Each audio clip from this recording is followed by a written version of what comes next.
3 ইট দিয়ে তৈরি চুলা, সেখানেই চলছে রান্নার কাজ। যে কেউ দেখে ভাববেন হয়তো পিকনিকের আয়োজন চলছে।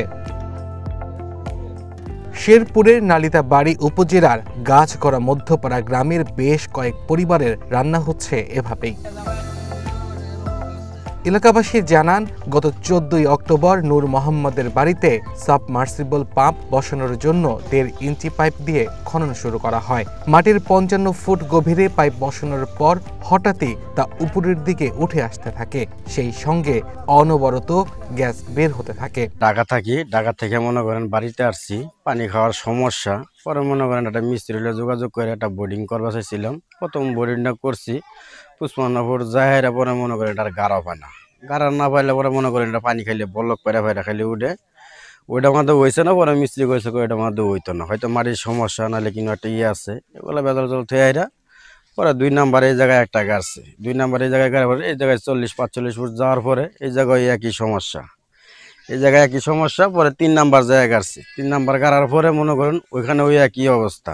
আগুন দিলে হু হু করে গ্যাস বের হয়, আবার ফু দিলেই নিভে যায়। নলকূপ খনন করতে গিয়ে প্রাকৃতিক গ্যাসের সন্ধান পাওয়ায় সেই গ্যাসেই চলছে 10টি বাড়ির রান্নার কাজ। তখন তো আমাদের গ্যাস আছে, তখন তুলে আসছে বুটি, তোলার পরে তাৎক্ষণিক আগুন তারা দেখছে যেটা আমাদের আসলে গ্যাস আছে কি না।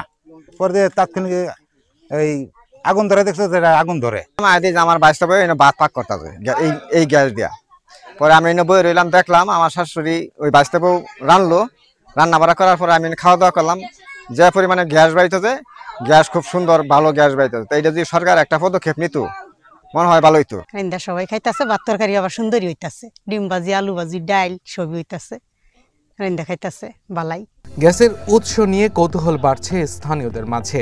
অনিরাপদভাবে গ্যাস বের হওয়া নিয়েও তৈরি হয়েছে দুর্ঘটনার শঙ্কা। তাদের দাবি, দ্রুত অনুসন্ধান করে মাটির নিচে লুকিয়ে থাকা গ্যাসের সম্ভাবনা নিশ্চিত করা হোক।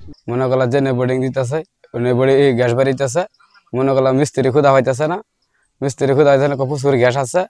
এই গ্যাসটা আমরা সরকারের দাবি আমরা জানাই, সরকার আয় গ্যাসটা দেখুক, দেখি আরে সানা লুকটুক আলা পাড়াইছে না, 10-12 দিন ধরে হইতেছে। আমরা রান্না খাইতেছি, এটা তো আমার ক্ষতি হইব। সরকার টরকার কিছুই আইতেছে না, পড়াশোনা লাগছে, চেয়ারম্যান আইতেছে না। গ্রাম অঞ্চল, এখানে অনেক ছেলেপেলে আছে, অনেক জায়গায় খেলাধুলা করে। আর সেক্ষেত্রে এমন একটা গ্যাস যা আগুনের সংস্পর্শে আসলে এটা হয়তো অনেক মানে বড় ধরনের দুর্ঘটনাও ঘটতে পারে।